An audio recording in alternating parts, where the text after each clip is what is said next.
अस्सलाम वालेकुम, कैसे हैं आप सब लोग। उम्मीद करती हूँ खैरियत से होंगे। Welcome to informational hub channel.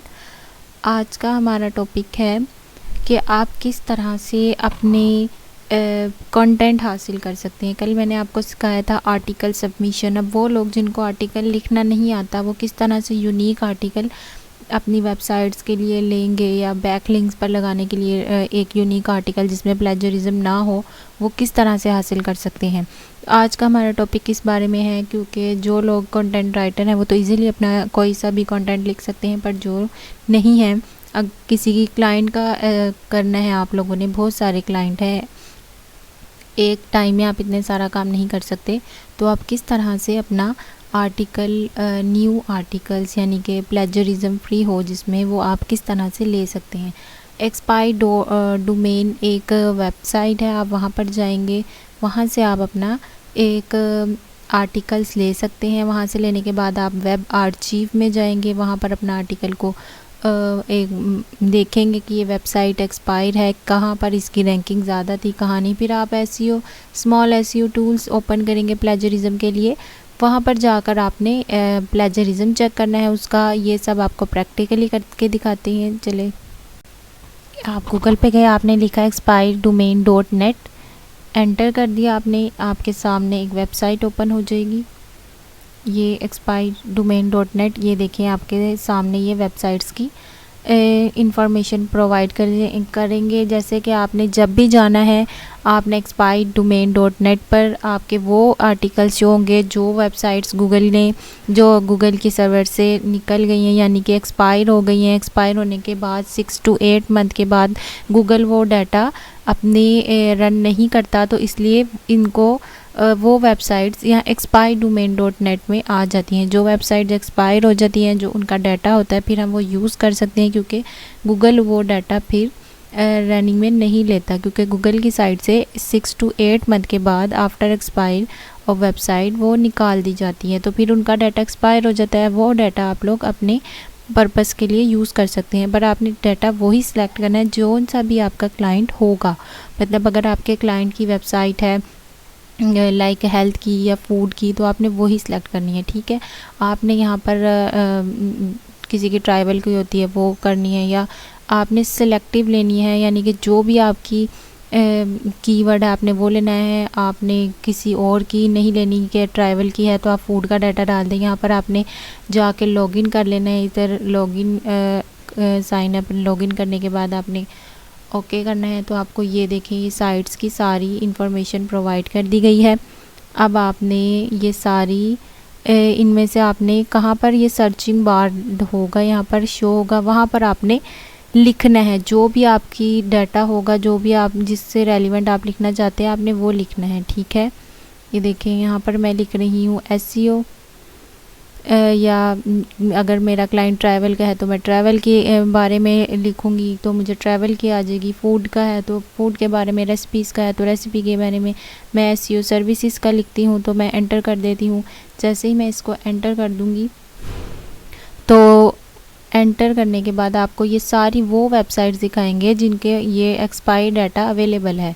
ठीक है, अब ये देखें आपके पास ये सारी वेबसाइट्स शो हो गई हैं जिनके डाटा है ये एसईओ सर्विस के रेलिवेंट। ठीक है, आपने इनमें से ही एक वेबसाइट चूज़ करनी है, और आपने ये देखिए ये डोमेन्स है ये सारी वेबसाइट्स की, वो वेबसाइट शो हो गई हैं। ये बैक लिंक है, BL का मतलब बैक लिंक्स है, यहाँ से आप बैक लिंक्स ले सकते हैं। ये ACR यानी कि इसमें इतने पेजेस हैं, ये किसी के 13 है, किसी के 5 है, किसी के 8 है, किसी के 7 है, किसी के 0 है। जिनके 0 होंगे वो हम नहीं पिक करेंगे, क्योंकि हमें क्या फ़ायदा होगा, वहाँ से कोई डाटा ही नहीं अवेलेबल होगा।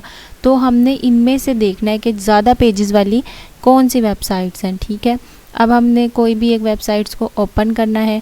जैसे कि मैं ओपन करने के बाद हमने एक वेबसाइट अब हमने देखना है कि ये देखें 376 पेजेस शो हो रहे हैं इसके। ठीक है, ACR पर क्लिक करेंगे तो ये इंफॉर्मेशन प्रोवाइड कर रहे हैं इसके बारे में।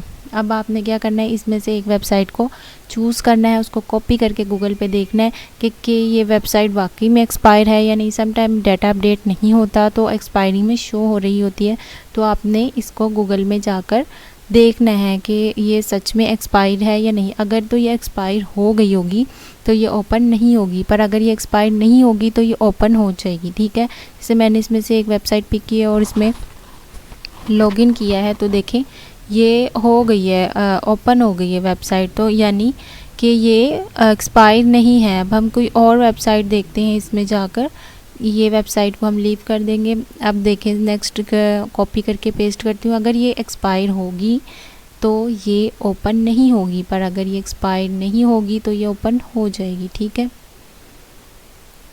अब ये देखें यहाँ पर इसको ओपन कर दिया इस डाटे को, तो ये देखें ये कह रहे हैं कि यहाँ पर रजिस्टर करें, बाय करें, तो बाय नाउ, तो फिर यानी कि ये जो वेबसाइट है वो एक्सपायर है। अब हम इसको यूज़ कर सकते हैं, ठीक है। इसके 257 पेजेस हैं और ये एक्सपायर है। इसने हमने यहाँ से इसको गूगल पर गए, गूगल पर जाकर हमने एक जो मैंने आपको बताया था पीछे, आपने एक वेबसाइट ओपन करनी है यहाँ से, वेब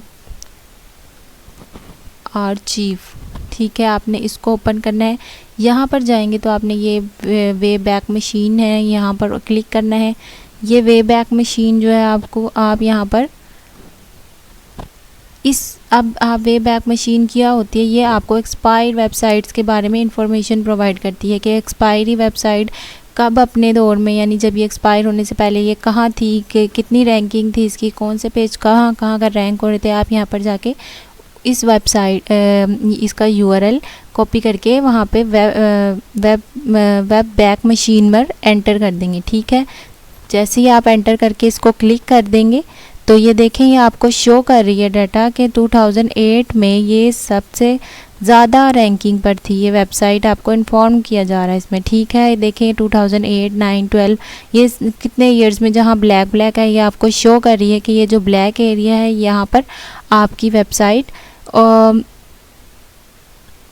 देखें आपने 2008 में आपने सेलेक्ट किया है, तो देखें ये जो ब्लैक सर्कल्स नज़र आ रहे हैं आपको नीचे, मैंने 2000 पे क्लिक किया 8 पे, तो ये जो आपको ब्लैक सर्कल्स नज़र आ रहे हैं ये हैं कि इनमें आपका डाटा है, ठीक है, आपके पेजेस हैं। आपने इनमें से किसी एक पर ओपन करके दिखाते हैं, इनमें से किसी एक पर भी आप ओपन करेंगे, क्लिक कर देंगे, ये देखें तो ओपन न्यू टैप करती है, ये देखें ये आपको शो कर रहे हैं, ये आपको आ गया इसका कि ये जो वेबसाइट, ये सर्चिंग इंजन ऑप्टिमाइजेशन के सर्विसेज है कंपनी है, ये आपको डाटा शो कर दिया उसने, ठीक है। एक पेज आपने उसका ओपन कर लिया, इसमें बहुत सारे पेजेस आप डाटा वहाँ से ले सकते हैं इजीली। अब ये जो कंटेंट का डाटा है मैं इसको कॉपी करके इसका प्लेजरिज्म चेक करूँगी, स्मॉल टूल्स डॉट पर जाकर, स्मॉल एसईओ टूल्स पर जाकर वहाँ पर यही डाटा मैं वहाँ पर चेक करूँगी कि ये डाटा यूनिक है या प्लेजरिज्म है, ठीक है। अगर किसी में प्लेजरिज्म होगा, हमने इसमें थोड़ी बहुत चेंजेस करनी है। देखिए ऊपर हेडर चेंज कर दें, नीचे जो है इन्फॉर्मेशन SEOservice.com वो चेंज कर सकते हैं क्योंकि हर कंटेंट चेंज होता है। तो अब यहाँ पर हमने इसको कॉपी करके हम लोग गूगल पे गए, गूगल पे हमने लिखा स्मॉल SEO टूल्स। जैसे ही हमने स्मॉल SEO टूल्स ओपन किया तो वहाँ पर आपको शो होगा कि आप नीचे स्क्रॉल डाउन करेंगे तो यहाँ पर एक प्लेजरिज्म, ये देखें प्लेजरिज्म चेकर्स का ऑप्शन आ रहा है, आपने यहाँ पर ओपन करना है इस टूल्स को। जैसे ही आप इस टूल को ओपन करेंगे आपने वो जो कंटेंट वहाँ से कॉपी किया था वो कंटेंट आपने यहाँ पर पेस्ट कर देना है, ठीक है। हम प्लेजरिज्म चेक कर रहे हैं यहाँ पर कि इस टूल में कितना प्लेजरिज्म है, ठीक है। यहाँ आपने वो जो कॉपी किया था डाटा अगेन कॉपी कर लेते हैं, ये जो पेस्ट करना है यहाँ पर आपने पेस्ट कर देना है, ठीक है। यहाँ आपने पेस्ट करने के बाद इसका चेक करना है प्लेजरिज्म, ठीक है। आपने ये सारे मिस्टेक्स ठीक नहीं करनी क्योंकि इस मिस्टेक को ठीक करने से हमारा प्लेजरिज्म ठीक हो जाएगा। हमने जस्ट अभी चेक करना है कि इस कंटेंट में कितना प्लेजरिज्म है और कितने % ये यूनिक है, ठीक है। अब यहाँ पर चेक प्लेजरिज्म आ रहे हैं, यहाँ पर आपने क्लिक कर देना है। जैसे आप क्लिक कर देंगे आपको ये डाटा शो कर दिया जाएगा, देखेंगे कि कितना प्लेजरिज्म इसमें शो हो रहा है, ठीक है। ये देखिए अभी 31%, अब ये प्रोसेसिंग में है, जब ये शो कर रहा है अभी 31। अब जब ये पूरा प्रोसेस कर लेगा, रीड कर लेंगे डॉक्यूमेंट, देन ये शो करेगा कि आपके इस कंटेंट में कितना यूनिकनेस है और कितनी नहीं है। देखिए 62% आपका प्लेजरिज्म यहाँ शो हो रहा है, तो मतलब ये कंटेंट ऑलरेडी किसी ने पहले यूज़ किया हुआ है, दैट्स वाई यहाँ पर आपका प्लेजरिज्म शो हो रहा है। ये ट्रिक बहुत सारे लोग यूज़ करते हैं, इसलिए आपको पहले चेक करना है। देखिए 31% ओनली 31% ये यूनिक है। इस तरह से आप कोई और पेजेस से और डाटा निकाल सकते हैं, और वेबसाइट्स में जाके और डाटा निकाल कर चेक कर सकते हैं। ये देखें जहाँ जहाँ लिखा हुआ है प्लेजरिज्म, यहाँ पर आप 1 वर्ड ऐड कर देंगे या थोड़ा सा सेंटेंसेस में चेंजेस कर देंगे तो ये आपका न्यू हो जाएगा, ये यूनिक बन जाएगा। ठीक है, इसमें टाइम लगेगा। इसके अलावा भी आप इस टेक्निक को यूज़ करके आप दूसरे वेबसाइट्स के और पेजेस भी हैं उनमें से सिलेक्ट कर सकते हैं कंटेंट, और अपना अच्छे से दोबारा यहाँ पर पेस्ट करके आप एक यूनिक आर्टिकल गेट कर सकते हैं। ठीक है, आप इसमें चेंजेस भी कर सकते हैं प्लेजरिज्म के अलावा। जहाँ जहाँ प्लेजरिज्म शो हो रहा है उन सेंटेंस में वर्ड ऐड कर दें या सेंटेंस ऐड कर दें तो वो ठीक हो जाएगा। ठीक है, ये मैंने आपको आज का बताया कि किस तरह से आपने expy.net पर जाकर अपना एक कंटेंट वेबसाइट्स लेनी है और फिर उस वेबसाइट को चेक करना है कि ये वेबसाइट वाकई में एक्सपायर हो गई है या नहीं हुई। फिर आपने इस तरह से कंटेंट ले लेना। ठीक है, उसका प्लेजरिज्म चेक कर लेना है। इसके अलावा आपके पास एक और मेथड है कि आप कोई भी आर्टिकल लें किसी का भी, उसको रीराइट कर सकते हैं। रीराइट में जाकर ये लिटिल बिट रीराइटिंग में आपका जो आप आर्टिकल देते हैं वो अगेन आपको रीराइट करके पेड टूल्स में जाके रीराइट करके दे देते हैं। ठीक है, इस तरह भी आप चेंजेस कर सकते हैं। और इसके अलावा आप पहले आर्टिकल को अच्छे से रीड करेंगे, उसमें इमेजेस यूज़ करेंगे, उसका हेडर चेंज करेंगे, proper on page SEO article की कर देंगे, यानी कि टैग लगा देंगे। हेडर फुटर चेक करने के बाद उसमें एक्सटर्नल लिंक्स नहीं लगाएंगे, क्योंकि अगर आप ऑन पेज करेंगे तो एक्सटर्नल लिंक्स भी होते हैं ऑन पेज एसईओ में। एक पर आप यहाँ पर आ ही सी रहे हैं ऑफ पेज एसईओ, आप इसलिए कर रहे हैं ताकि आपका और बैक लिंक लगा सकें। ठीक है, तो आपने आर्टिकल को सर्च किस तरह किया जाता है मैंने आपको बता दिया। नई वीडियो में मिलते हैं नए टॉपिक के साथ, जब तक के लिए इजाज़त दीजिए। अल्लाह।